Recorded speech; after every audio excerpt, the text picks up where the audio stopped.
রুহির লাইফস্টাইলে আপনাদের সবাইকে স্বাগতম। আজকে আমি বানাবো হচ্ছে ক্র্যাবগুলোকে পরিষ্কার করে ধুয়ে রাখা আছে। তার জন্য লাগবে হচ্ছে তেজপাতা, গোটা শুকনো লঙ্কা আর 5 ফোড়ন, সর্ষের তেল, টমেটো কুচি, পেঁয়াজ কুচি, ধনেপাতা কুচি, পেঁয়াজ বাটা, রসুন বাটা, আদা বাটা, হলুদ গুঁড়ো, লবণ, জিরে গুঁড়ো, লঙ্কার গুঁড়ো। আর এটা হচ্ছে ভাজা মশলা। এটাতে ভাজা মশলাতে এলাচ, লবঙ্গ, দারচিনি, তেজপাতা আর হচ্ছে ধনে, জিরে, এগুলো সব একসঙ্গে কাঠখোলায় ভেজে গুঁড়ো করা আছে। এবার আমি রান্নাটা স্টার্ট করি। চলুন আমি এবার শুরু করছি। তো গ্যাসটা জ্বাললাম, কড়াইটা একটুখানি গরম হোক। কড়াইটা এবার গরম হয়ে গেছে। আমি দেব সর্ষের তেল 4 চামচ দেবো, কেন ক্র্যাব করতে গেলে একটু তেল বেশি লাগে। তারপরে দেবো আমি তেজপাতা, শুকনো লঙ্কা আর 5 ফোড়নটা।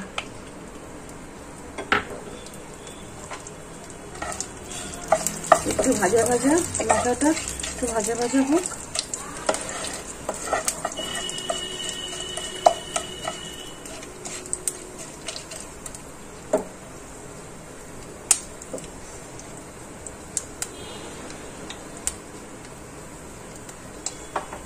এর মধ্যে আমি একটু চিনি দিয়ে দেব।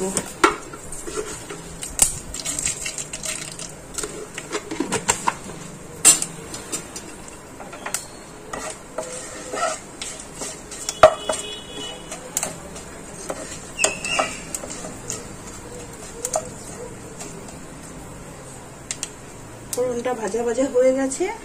এবার আমি দেব পেঁয়াজ কুচি।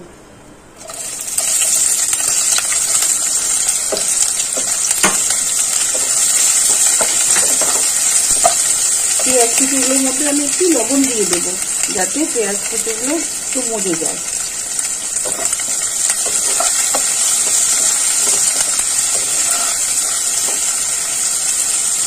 পেঁয়াজগুলো একটু ভাজা ভাজা হয়ে গেলে আমি এর মধ্যে দিয়ে দেবো টমেটো কুচি।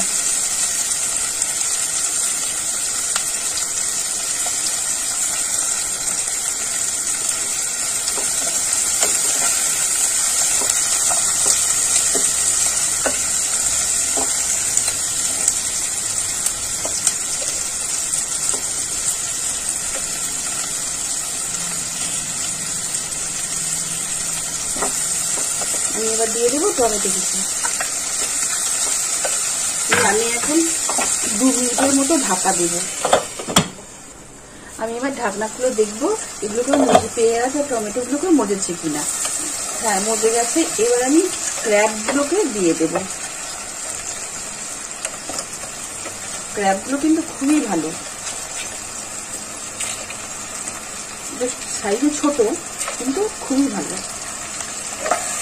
তারপর আমি ক্র্যাবগুলোকে একটু নাড়াচাড়া করে একটু ভাজতে দেবো।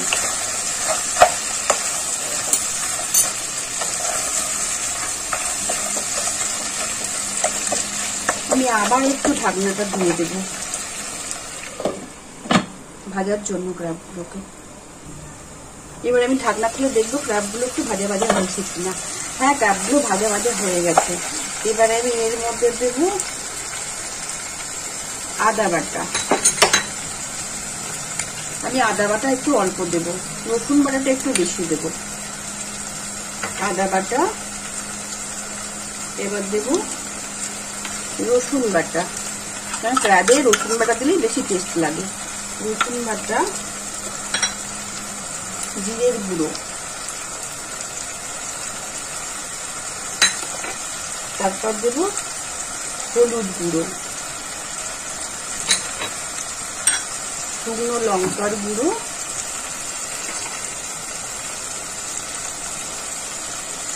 লবণ আমি আগে একবার দিয়েছি, আমি আরো একবার দিচ্ছি। আপনারা আপনাদের মতো টেস্ট করে লবণ দিয়ে দেবেন। এবার নাড়াচাড়া করতে হবে। যেহেতু এটা ঝাল ঝাল ক্র্যাব হচ্ছে, ওই জন্য আমি এখন কাঁচা লঙ্কাটা দিলাম না, দুটো শুকনো লঙ্কা দিয়েছি আর এর মধ্যে দুটো শুকনো লঙ্কা দিয়েছি। আপনারা যদি মনে করেন যে শুকনো লঙ্কা দেবো না, আপনাদের গুঁড়ো লঙ্কা খেতে প্রবলেম আছে, তাহলে আপনারা কিন্তু কাঁচা লঙ্কা দিয়েও করতে পারেন, কাঁচা লঙ্কা দিয়ে করলেও টেস্ট হবে।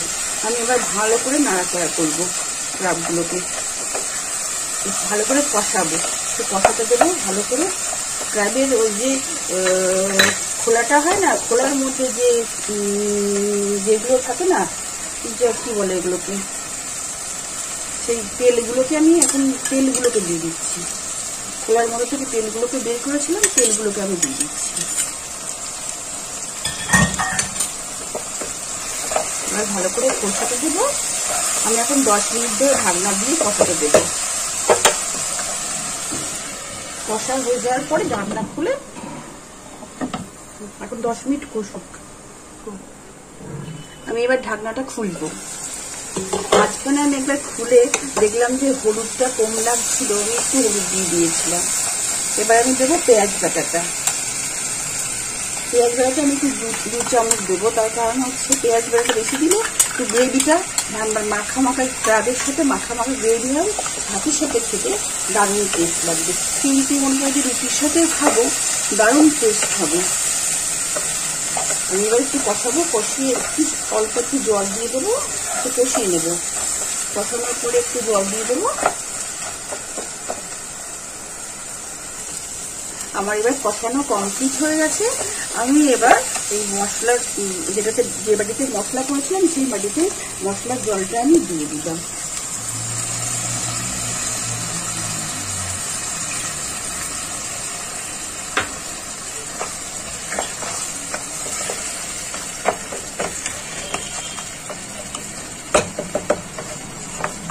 দিয়ে আমি একটু ঢাকা দিয়ে রাখবো, তারপর ধনে পাতা আর গরম মশলাটা দিয়ে দেবো ভাজা। আমি এবার ঢাকনাটা খুলবো। ঢাকনাটা খুলে দেখছি কষা কষা হয়ে গেছে, মানে আমার রেডি। আমি তখন ভাজা মশলাটা যেটা বানিয়েছিলাম, আপনারা ভাজা মশলা কিংবা গরম মশলাও দিতে পারেন। ভাজা মশলা দিলে একটু টেস্টটা বেশি হয়, আর সেই জন্য ভাজা মশলাটা দিলাম। এখন আমি কিছুটা দিলাম, নামিয়ে কিছুটা দেবো। আমি গ্যাসটা একটু সিমে রাখবো। ধনে পাতা কুচি দিয়ে দেবো। আমি আবারও একবার নাড়াচাড়া করবো।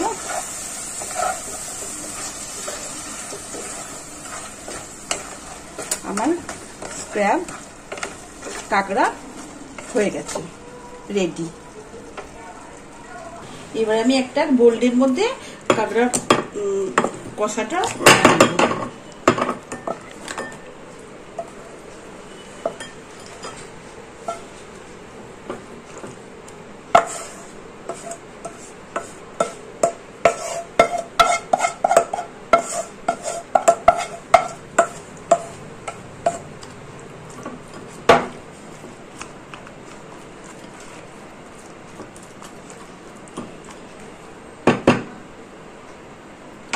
এবার এর মধ্যে আমি একটু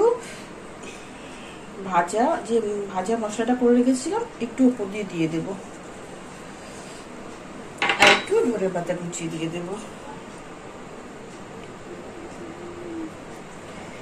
যদি এই রান্নাটা আপনাদের ভালো লাগে তাহলে লাইক, শেয়ার, সাবস্ক্রাইব করে দেবেন প্লিজ।